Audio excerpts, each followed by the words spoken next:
So let's look at the G chord shape. I like to use this all up and down the fretboard. And so as an example, I'll show you how I would use it in the song Good Good Father. So for that song, we're playing an A, and at least we do live. And I use the G shapes a lot through there. So if I'm capo 2 and I'm playing those shapes, I'm actually playing in the key of A, but I get to play all my G chord shapes. So, those would look like that, that, that.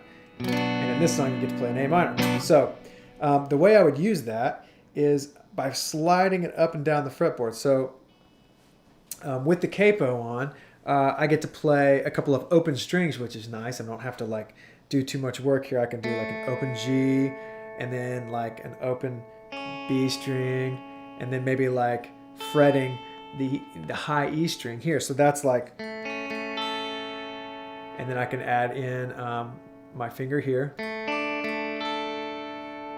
And there's your C, your 4 chord, and then your D. And then for your 2 minor, I just play it like this. Same as I play my 4. So if we add a little bit of verb and delay, we can find like a little pattern. So let's, we'll use the pattern from Good Good Father since we're capoed 2 here. And it's going to be the chorus pattern, which is like 4 to 1 to 2 minor to 5. So it'll sound like this.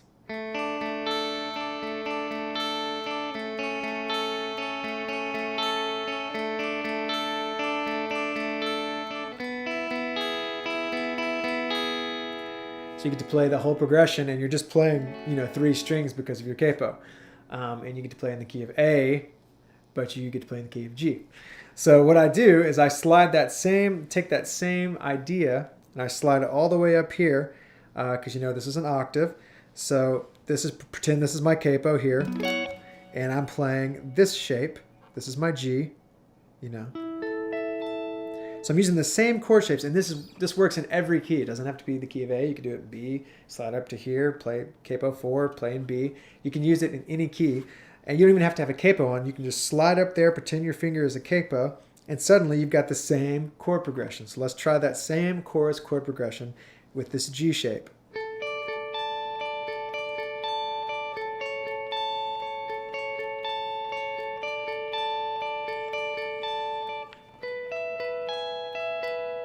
And you add in a little reverb and delay, and all of a sudden that starts to sound really nice.